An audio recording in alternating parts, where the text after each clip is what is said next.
Hello guys, வணக்கம். This is Anbuseelan. இன்னைக்கு நம்ம என்ன பார்க்க போகிறோம் அப்படின்னா, ஸ்டாக் மார்க்கெட்டில் நீங்கள் ட்ரேடுக்கு முன்னாடி என்னென்ன விஷயங்களை கவனிக்கணும் அப்படிங்கிறதான் என்டையராக இந்த வீடியோவில் பார்க்க போகிறோம். இந்த வீடியோவை ஸ்கிப் பண்ணாமல் முழுமையாக பாருங்கள். எஜுகேஷன் பர்பஸ்க்காக என்னுடைய டெலகிராம் குரூப், வாட்ஸ்அப் குரூப்பில் இணையனும் விருப்பம் உள்ளவங்க டிஸ்கிரிப்ஷன் பாக்ஸில் லிங்க் கொடுத்துருக்கேன். அந்த லிங்க்கை பயன்பெற்று கொள்ளலாம். இப்போ நம்ம வீடியோக்குள்ளே போகலாம். ஸோ பொதுவாகவே இங்கே என்ன நிறைய பேருக்கு பிரச்சனை அப்படின்னா, மார்க்கெட்டை எப்படி ப்ரிடிக்ட் பண்ணுறது அப்படிங்கிறது தான். உங்களால் ஃபோக்கஸ் பண்ண முடியலை அப்படின்னா, ஸ்டாக் மார்க்கெட்டில் ஒரு டெப்த்தான விஷயமே என்ன அப்படின்னா முழுவதுமாக கணிப்பு.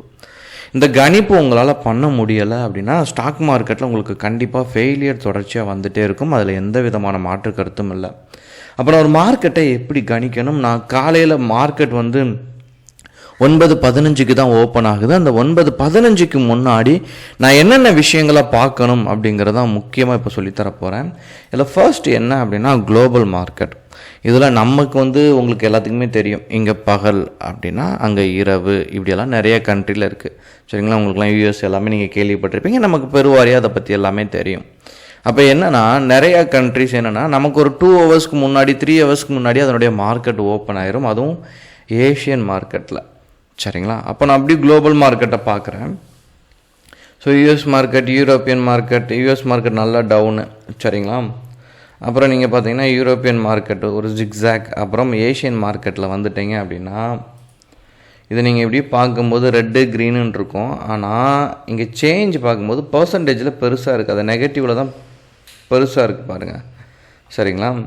அப்புறம் என்ன பண்ணுறேன், எனக்கு ரொம்ப முக்கியமானது சிங்கப்பூர் நிஃப்டி எப்படி போயிட்டுருக்கு அப்படிங்கிறது எனக்கு ரொம்ப முக்கியமான விஷயம். நான் என்ன பண்ணுறேன் அப்படின்னா, பர்டிகுலராக அதனுடைய சார்ட்டே நான் எடுத்து செக் பண்ணணும். சரிங்களா? நான் மைண்டில் வச்சுக்கிறேன். உங்களுக்கு நான் அதை ஃபைனலாக இதை காட்டுறேன். அப்புறம் என்ன பண்ணுங்க அப்படின்னா, FIADA இதனுடைய ஆக்டிவிட்டீஸ் ரொம்ப முக்கியம். இதை எதுக்காக பார்க்கணும் அப்படின்னா, அதாவது மார்க்கெட்டோட டெப்த்துன்னு இருக்குது. 3 விஷயந்தான். ஒன்று, குளோபலாக ஸ்டாக் மார்க்கெட் குளோபலாக நடக்கிற அதாவது சந்தையோட மதிப்பு, ஏற்றம் இறக்கம், இதை வச்சு நம்ம மார்க்கெட் தாக்கப்படும். இன்னொன்று என்ன அப்படின்னா, ஒரு கம்பெனியோட பெர்ஃபார்மன்ஸ், அந்த பர்டிகுலர் கம்பெனி சரியாக பெர்ஃபார்ம் பண்ணல, இல்லை நல்ல லாபம் அடைஞ்சு அப்படின்னா அது மூலமாக ஸ்டாக் மார்க்கெட் அஃபெக்ட் ஆகும். இன்னொன்று, 3வது ரொம்ப முக்கியமான விஷயம், அதுவும் ட்ரேடருக்குரியது. என்ன அப்படின்னா, நீங்கள் ஒரு ஷேரை தொடர்ந்து பை பண்ணாலோ ஷேர் மேலே போகும், தொடர்ந்து செல் பண்ணாலும் அந்த ஷேர் கீழே இறங்கும். சரிங்களா? இப்போ இதில் நமக்கு என்ன தேவைன்னா, FIADA பொறுத்த மட்டும் நிறைய இன்வெஸ்ட் பண்ணியிருக்கிறாங்களா நேற்று நடந்த ட்ரேடில் அப்படிங்கிறது தான் நமக்கு தேவை. ஏன்னா நிறைய இன்வெஸ்ட் பண்ணியிருந்தால் என்ன ஆகும், இன்னைக்கு குளோபல் மார்க்கெட் பாசிட்டிவாக இருந்து இன்வெஸ்ட் பண்ணியிருந்தால் ஆட்டோமேட்டிக்காக நம்ம மார்க்கெட் மேலே மூவ் ஆகும். சரிங்களா?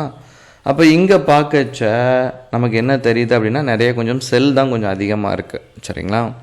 அப்புறம் என்ன பண்ணுறேன் அப்படின்னா, நான் சிங்கப்பூர் நிஃப்டியோட சார்ட்டையும் எடுத்து நான் என்ன பண்ணிடுறேன், செக் பண்ணிடுறேன். பார்த்தா மார்க்கெட் எனக்கு டவுன் ட்ரெண்டில் இருக்குது.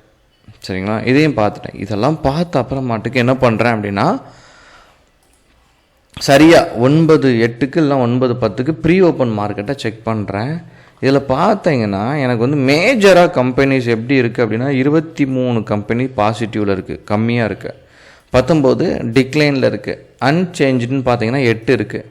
ஒரு கொலாப்ஸான மூமெண்ட்டாக இருக்கா? இப்போ நீங்கள் அதை பார்த்தீங்கன்னா FIADA செல் பண்ணியிருக்கிறாங்க. குளோபல் மார்க்கெட் ஸ்ட்ராங்காக இல்லை, சிங்கப்பூர் மார்க்கெட் டவுன் ட்ரெண்டில் போகுது. ப்ரீ ஓப்பன் மார்க்கெட்டை பொறுத்த மட்டும் நிறையா கம்பெனி என்னவா இல்லை, பாசிட்டிவாக இல்லை. அப்போ நம்ம மார்க்கெட் எப்படி ஒர்க் ஆகிட்டுருக்கு அப்படிங்கிறத பாருங்கள். நெகட்டிவில் தான் ஒர்க் ஆகிருக்கு, ஆனால் கன்ஃபியூஷன் லெவல் தான், பர்சன்டேஜ் ரொம்ப கம்மி, அதாவது நியூட்ரலாக தான் இருக்குது. சரிங்களா? இதனால தான் நான் காலைல குரூப்லேயே சொன்ன ரீசன் என்ன சொன்னேன் அப்படின்னா, மார்க்கெட்டில் ஸ்கேல்பிங் பண்ணுங்கள் அப்படின்னு சொன்னதுக்கான காரணம். இவ்வளோ விஷயத்தையும் நீங்கள் கணிச்சிட்டிங்க அப்படின்னா ஒரே ஒரு புரிதல் தான், இதெல்லாம் நல்லா இருக்குது, FIA நல்லா இருக்குது. சரிங்களா? குளோபல் மார்க்கெட் நல்லா இருக்குது, சிங்கப்பூர் மார்க்கெட் நல்லா இருக்குது, ப்ரீ ஓப்பன் மார்க்கெட்டில் 35-40 கம்பெனி பாசிட்டிவ்னா பையர் ரெடி ஆயிடுவாங்க பை சைடு. ஏன்னா நீங்களாம் ரீட்டைல் ட்ரேடர், நீங்கள் நம்ம பெரிய லெவலில் அமௌண்ட்டை இன்வெஸ்ட் பண்ண மாட்டோம். சரிங்களா? இன்ஸ்டியூஷன் க்ரோரில் இன்வெஸ்ட் பண்ணுவாங்க. அவங்க இன்றைக்கி உள்ளே வருவாங்களா இல்லையா கணிப்பு தான் ரொம்ப முக்கியமான விஷயம். அவங்க இதெல்லாம் செக் பண்ணிட்டீங்கன்னா அவங்க உள்ளே வருவாங்கன்னா நீங்கள் பை சைட் ட்ரேடை எக்ஸிக்யூட் பண்ணலாம். இல்லை அப்படின்னா நீங்கள் செல் சைட் ட்ரை பண்ணலாம். இல்லை அப்படின்னா ட்ரேடை அவாய்ட் பண்ணலாம். உங்களோட டிசிஷனுக்கு இது ரொம்ப முக்கியம். இன்றைக்கி பையர் வருவாங்களா இல்லையா அப்படிங்கிறத கண்டுபிடிக்கிறது ரொம்ப முக்கியமான விஷயம். ஸோ இதை வச்சுட்டு அடுத்து உங்களுடைய ஸ்ட்ராட்டஜி க்ரியேட் பண்ணுங்கள். எதுவும் டவுட்னா கமெண்ட் பாக்ஸில் கமெண்ட் தருவீங்க. Okay guys, thank you so much. பாய்.